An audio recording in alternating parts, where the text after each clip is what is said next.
Alright everybody, doing a regular remote start alarm in a Ford E250 van. I just thought I'd show a good, reliable way to make connections on the heavier gauge wires at the ignition. This is how I've been doing it for almost 20 years. You get a lot less fails, a lot less possible issues than if you're using T-tap connectors. You know, not that there's anything. All right, I made a video a minute ago talking about making the connections on heavy gauge wires at the ignition, and also explained how on an older vehicle like this one that uses positive light circuit, that I also do a strip, wrap, and tape on the parking light circuit, because it draws enough current to create problems over time with T-tap connectors.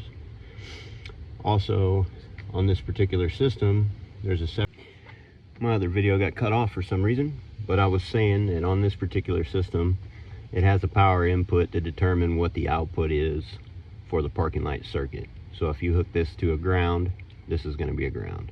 If you hook this to a power, this is going to be a power.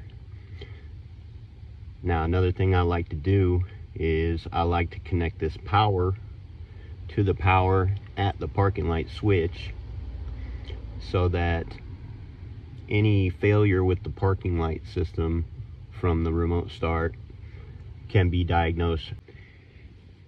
And again, I'm going to show how I make these connections.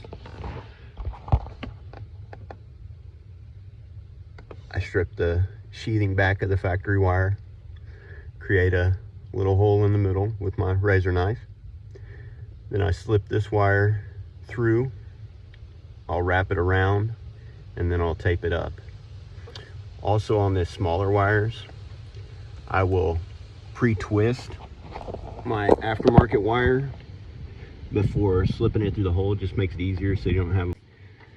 It's a quick short video just showing you how I strip the factory wire to get ready to make my connection. Take my strippers,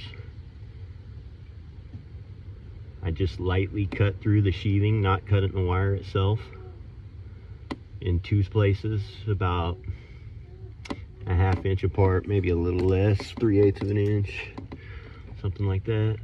I take my razor knife just in the edge of the sheathing and run it across.